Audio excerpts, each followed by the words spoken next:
Welcome back everyone. Welcome to civil services study practice set number 223 है UPPCS के लिए और प्रैक्टिस करेंगे इसमें हम मॉडर्न हिस्ट्री के प्रश्नों पर। तो चलिए स्टार्ट करते हैं। इस टेस्ट सीरीज़ की प्लेलिस्ट बना रखी है मैंने, वहाँ पर आप टेस्ट नंबर 1 से लेकर 223 तक पहुँच सकते हो, जिसका लिंक आपको डिस्क्रिप्शन बॉक्स में मिल जाएगा। और इस सीरीज़ की आप पेड सीरीज़ प्राप्त कर सकते हो जिसमें मिलेंगे फुल टेस्ट। डिस्क्रिप्शन बॉक्स में मेरा नंबर है, उस पर कॉल या व्हाट्सअप कर दीजिए जिनको भी चाहिए। पहला प्रश्न है, भारत में 1918 में प्रथम मजदूर संघ की स्थापना किसने की थी? भारत में पहला मजदूर संघ स्थापित हुआ था 1918 में। इसकी स्थापना की थी बीपी बाडिया। तो बीपी बाडिया के नेतृत्व में वर्ष 1918 में स्थापित मद्रास मजदूर संघ भारत का प्रथम आधुनिक मजदूर संघ संगठन था।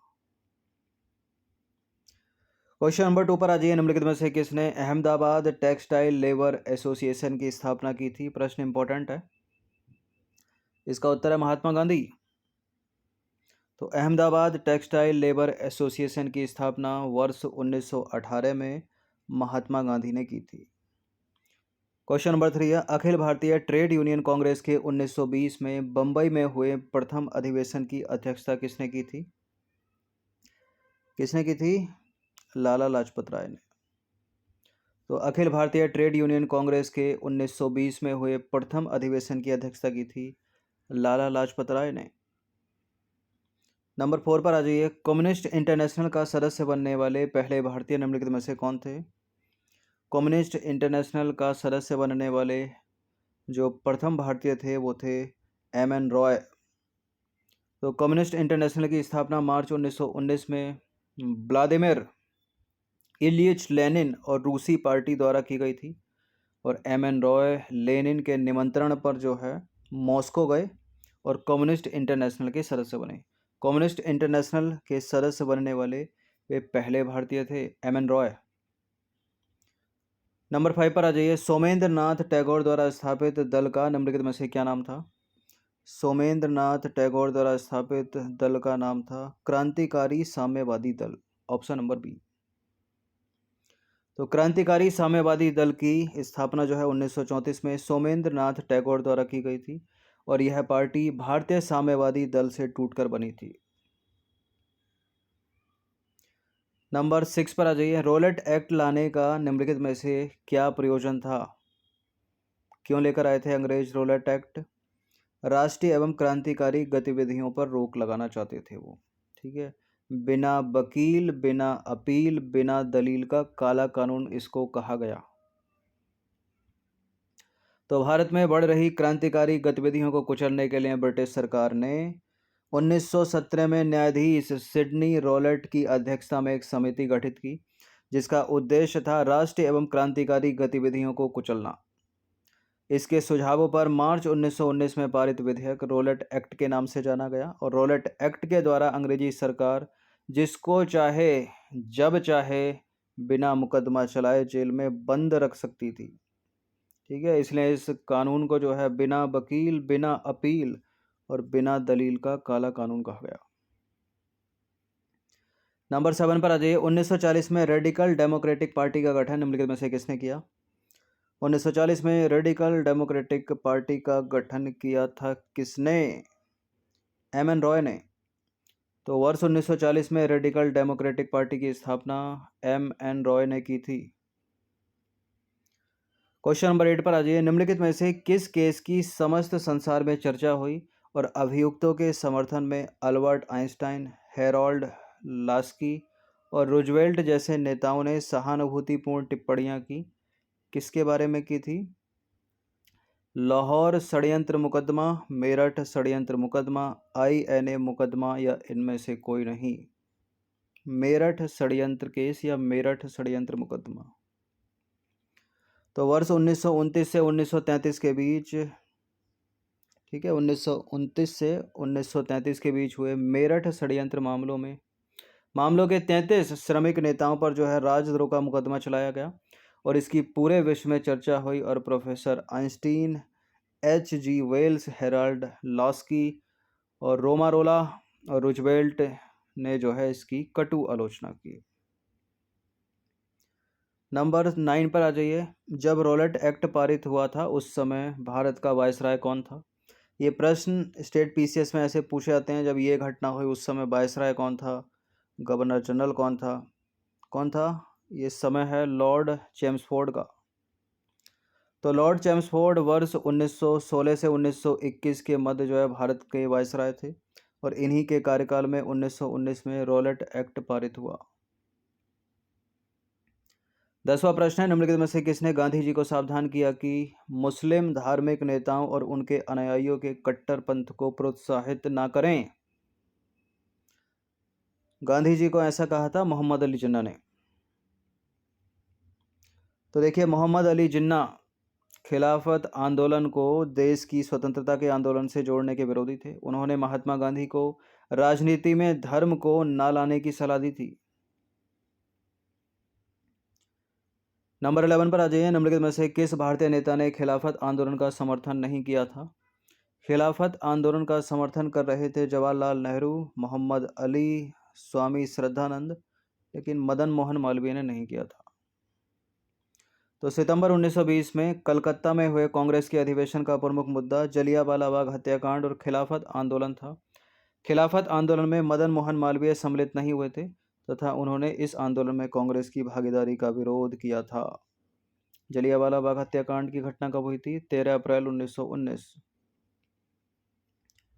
क्वेश्चन नंबर 12 पर आ जाइए। वह व्यक्ति जिसने 4 अप्रैल 1919 को दिल्ली की जामा मस्जिद के प्रवचन मंच से हिंदू मुस्लिम एकता पर भाषण दिया, उनका नाम क्या है? उनका नाम है स्वामी श्रद्धानंद। तो 4 अप्रैल 1919 को दिल्ली की जामा मस्जिद के प्रवचन मंच से स्वामी श्रद्धानंद ने हिंदू मुस्लिम एकता पर लगभग 30,000 मुस्लिमों के समक्ष जो है भाषण दिया था। क्वेश्चन नंबर 13 पर आ जाइए। असहयोग आंदोलन जो है वो 1920 में शुरू हुआ था, ये समाप्त कब हुआ था? ये प्रश्न भी इंपॉर्टेंट है। 1920 से लेकर 1922 तक का है ये, तो सी इसका आंसर हो जाएगा। तो असहयोग आंदोलन 1920 में प्रारंभ हुआ और समाप्त हुआ 1922 में। नंबर 14 पर आ जाइए। दिल्ली में 24 फरवरी 1922 को आयोजित अखिल भारतीय कांग्रेस समिति की बैठक में असहयोग आंदोलन वापस लेने के लिए गांधी जी के विरुद्ध निंदा प्रस्ताव किसने प्रस्तुत किया था? केटी शाह या डॉक्टर मुंजे? डॉक्टर मुंजे ने।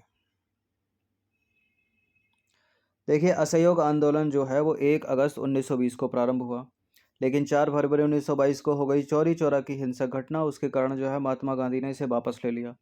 इसी के कारण 24 फरवरी 1922 को आयोजित अखिल भारतीय कांग्रेस समिति की दिल्ली में बैठक हुई, जिसमें ऐसी सभी गतिविधियों पर रोक लगा दी गई जिनसे कानून का उल्लंघन होता। इसी अधिवेशन में असहयोग आंदोलन वापस लेने के कारण डॉक्टर मुंजे के द्वारा गांधी जी के खिलाफ निंदा प्रस्ताव लाया गया। क्वेश्चन नंबर 15 पर आ जाइए। चौरी चौरा की घटना जब घटित हुई उस समय गांधी जी कहां पर थे? गांधी जी उस समय बारदौली में थे। तो 4 फरवरी 1922 को गोरखपुर के निकट चौरी चौरा की घटना हुई और गांधी जी ने 12 फरवरी 1922 को बारदौली में कांग्रेस वर्किंग कमेटी की बैठक बुलाकर असहयोग आंदोलन जो है स्थगित करने की घोषणा की। चौरी चौरा की घटना के समय गांधी जी गुजरात के बारदौली में सामूहिक सत्याग्रह द्वारा सविनय अवज्ञा आंदोलन प्रारंभ करने की तैयारी कर रहे थे। ये नंबर है, इस पर कॉल या व्हाट्सएप करके आप पेड सीरीज प्राप्त कर सकते हो यूपीपीसीएस की। प्रश्न क्रमांक संख्या 16 पर आ जाइए। असहयोग आंदोलन के दौरान विदेशी वस्त्रों के लिए जलाए जाने पर किसने महात्मा गांधी को लिखा कि यह निष्ठुर बर्बादी है? प्रश्न इंपॉर्टेंट है, कई बार कॉम्पिटिटिव एग्जाम में पूछा गया है, और इसका उत्तर है रविन्द्रनाथ टैगोर। ठीक है, गीतांजलि के लिए नोबेल पुरस्कार प्राप्त करने वाले। तो रविन्द्रनाथ टैगोर आंदोलन एवं विरोध प्रदर्शन के विपरीत रचनात्मक कार्यक्रम को विशेष महत्व प्रदान करते थे, जिसके कारण उन्होंने विदेशी वस्त्रों की होली जलाने के विपरीत महात्मा गांधी को रचनात्मक कार्यक्रम अपनाने की बात अपने पत्र में कही। असहयोग आंदोलन के दौरान रविन्द्रनाथ टैगोर ने विदेशी वस्त्रों को जलाए जाने को निष्ठुर बर्बादी कह दिया। नंबर 17 पर आ जाइए। निम्नलिखित में से कौन स्वराज्य पार्टी से संबंधित नहीं था? सी आर दास तो थे, मोतीलाल नेहरू भी थे, एन सी केलकर भी थे, डॉक्टर राजेंद्र प्रसाद नहीं थे। तो स्वराज पार्टी की स्थापना जनवरी 1923 में CR दास और मोतीलाल नेहरू ने की थी।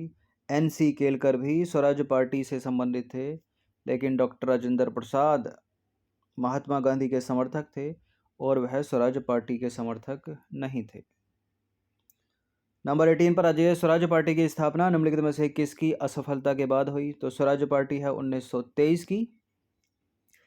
अब नियरेस्ट डेट के साथ भी इस प्रश्न को हम सही कर सकते हैं। चंपारण सत्याग्रह 1970 का है, रोलेटविल सत्याग्रह 1919 का, सविनय अवज्ञा आंदोलन 1930 का है, तो कोसों दूर है। असहयोग आंदोलन है 1920 से 1922 तक चला, तो पहले ही मार दो। तो स्वराज दल की स्थापना असहयोग आंदोलन की असफलता के बाद हुई। असहयोग आंदोलन की असफलता के बाद स्वराज पार्टी का गठन जनवरी 1923 में CR दास मोतीलाल नेहरू ने किया। CR दास इसके अध्यक्ष थे और मोतीलाल नेहरू थे इसके महासचिव। ये भी प्रश्न पूछा गया अलग से। क्वेश्चन नंबर 19 पर आ जाइए। साइमन कमीशन भारत निम्नलिखित में से किस वर्ष आया? 1927, 28, 29 या 31? भारत आने की बात हो रही है। साइमन कमीशन पहली बार भारत 3 फरवरी 1928 में बम्बई पहुंचा था, तो बी है इसका आंसर। लोअर PCS में पूछा गया था प्रश्न ये। तो नवंबर 1927 में साइमन कमीशन की नियुक्ति हुई और साइमन कमीशन 3 फरवरी 1928 को बम्बई पहुंचा।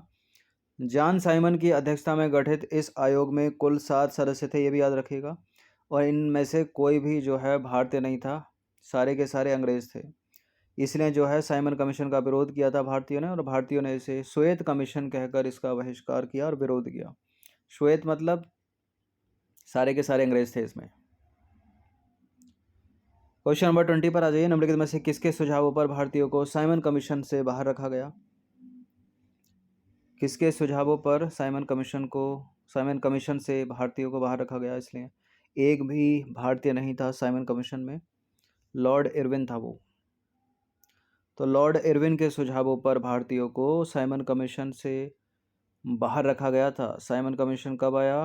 3 फरवरी 1928 को बम्बई पहुंचा। तो ये 20 प्रश्न थे मॉडर्न हिस्ट्री के। बैक टू बैक हम मॉडर्न हिस्ट्री के प्रश्नों की प्रैक्टिस कर रहे हैं। इस कल से देखा जाए तो कल 2 और आज ये मिलाकर 3 टेस्ट हो गए। ये मोस्ट इंपॉर्टेंट 60 प्रश्न हैं। बहुत पुनरावृत्ति होती है इन प्रश्नों की, इनकी एक्सप्लेनेशन की। अच्छे से इनकी प्रैक्टिस करते रहिएगा। धन्यवाद।